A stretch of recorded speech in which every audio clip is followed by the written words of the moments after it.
नमस्कार।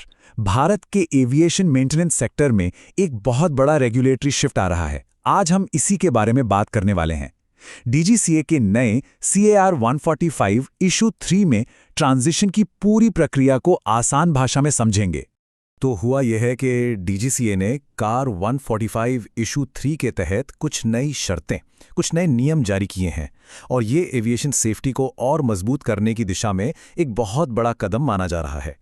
तो सवाल सीधा सा है, क्या मेंटेनेंस ऑर्गेनाइजेशंस इस नए बदलाव के लिए तैयार हैं? ये पूरी बातचीत इसी तैयारी में मदद करने के लिए है, ताकि ये जो ट्रांजिशन है वो आसानी से हो सके। तो आज हम क्या क्या देखने वाले हैं? सबसे पहले समझेंगे कि सुरक्षा का ये नया दौर है क्या। फिर 2025-26 के ट्रांजिशन रोड मैप पर नजर डालेंगे। जो सबसे बड़ा बदलाव है यानी SMS, उसे जानेंगे। ऑर्गेनाइजेशंस के लिए क्या क्या अपडेट्स हैं उस पर चर्चा करेंगे। डीजीसीए के साथ काम करने की प्रक्रिया को समझेंगे और आखिर में एक एक्शन प्लान पर बात करेंगे जो तुरंत शुरू करना होगा। चलिए सबसे पहले बात करते हैं सुरक्षा के इस नए युग की। आखिर ये बदलाव है क्या और इसकी जरूरत पड़ी ही क्यों? सबसे पहली और सबसे जरूरी बात, ये डेट, इसे कहीं नोट कर लीजिए। CAR 145 इशू 3 के नए नियम 1 जनवरी 2025 से लागू हो रहे हैं। ये तारीख हर मेंटेनेंस ऑर्गेनाइजेशन के लिए बहुत ही अहम है।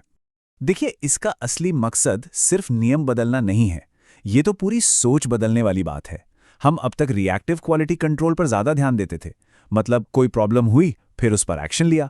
लेकिन अब हम एक प्रोएक्टिव सेफ्टी मैनेजमेंट सिस्टम की तरफ बढ़ रहे हैं जो खतरों को पहले ही पहचान कर उन्हें होने से रोकता है।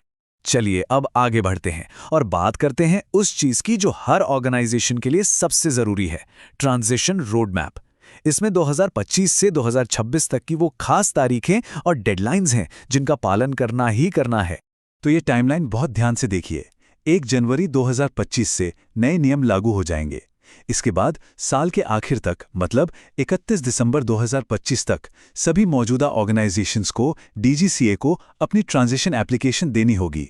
और फिर आती है फाइनल डेडलाइन, 23 जून 2026, जब तक सभी ट्रांजिशन फाइंडिंग्स को क्लोज करके पूरी तरह से नए नियमों को अपना लेना है।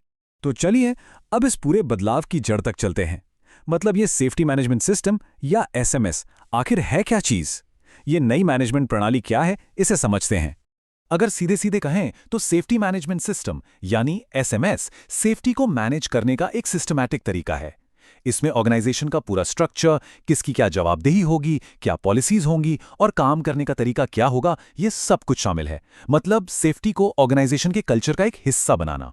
ये स्लाइड पुराने और नए तरीके का फर्क बहुत अच्छे से बताती है। पुराना क्वालिटी सिस्टम क्या था? प्रॉब्लम होने के बाद खामियों को ढूंढना और ठीक करना, और ये ज्यादातर क्वालिटी डिपार्टमेंट का काम माना जाता था। लेकिन अब नया मैनेजमेंट सिस्टम हादसों को होने से रोकने के लिए खतरों को पहले से पहचानता है और रिस्क को मैनेज करता है। और ये किसी एक डिपार्टमेंट का नहीं, बल्कि पूरे ऑर्गेनाइजेशन की जिम्मेदारी है। तो चलिए अब बात करते हैं कि किसी ऑर्गेनाइजेशन के लिए ग्राउंड पर, मतलब असल में क्या क्या बदलने वाला है। हम कार्मिक, प्रोसेस और रिकॉर्ड से जुड़े कुछ बड़े अपडेट्स पर बात करेंगे। लोगों के लेवल पर, मतलब पर्सनल लेवल पर, कुछ बड़े बदलाव हैं। सबसे पहला, अब एक डेडिकेटेड सेफ्टी मैनेजर की पोस्ट जरूरी होगी।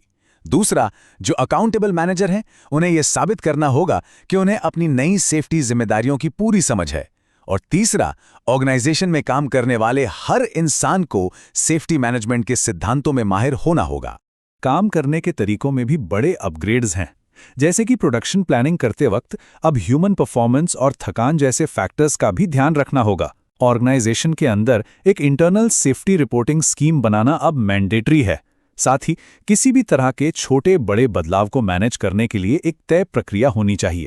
और हाँ, रिकॉर्ड कीपिंग, ये अब और भी ज्यादा सीरियस हो गया है। अब मैनेजमेंट सिस्टम से जुड़े नए रिकॉर्ड्स मेंटेन करने होंगे। कॉन्ट्रैक्टिंग और सब कॉन्ट्रैक्टिंग की एक्टिविटीज के लिए भी नए रिकॉर्ड्स रखने पड़ेंगे। और इन सभी रिकॉर्ड्स को सही फॉर्मेट में रखने और संभालने के लिए एक फॉर्मल सिस्टम बनाना होगा। अब आते हैं 5वें सेक्शन पर, यानी डीजीसीए के साथ कैसे काम करना है इस ट्रांजिशन के दौरान। चलिए ऑडिट, फाइंडिंग्स और अप्रूवल की प्रक्रिया को समझते हैं। यहाँ 2 तरह की फाइंडिंग्स हैं और इनका फर्क समझना बहुत जरूरी है। एक है ट्रांजिशन फाइंडिंग। इसका मतलब है कि CR 145 इशू 3 की किसी नई ज़रूरत को पूरा नहीं किया गया है और इसे 30 जून 2026 तक ठीक करना है। दूसरी है ओवरसाइट फाइंडिंग, जो पुराने यानी CR 145 इशू 2 के नियमों का उल्लंघन है और इसे नॉर्मली कम समय में ही ठीक करना होता है।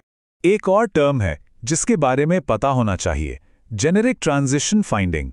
DGCA ये तब जारी कर सकता है जब उसे लगे कि कोई ऑर्गेनाइजेशन इस नए सिस्टम को लागू करने के लिए ठीक से प्लानिंग नहीं कर रहा या उसे सही से इंप्लीमेंट नहीं कर रहा। ये एक तरह का अलर्ट है कि ट्रांजिशन प्रोसेस सही रास्ते पर नहीं है।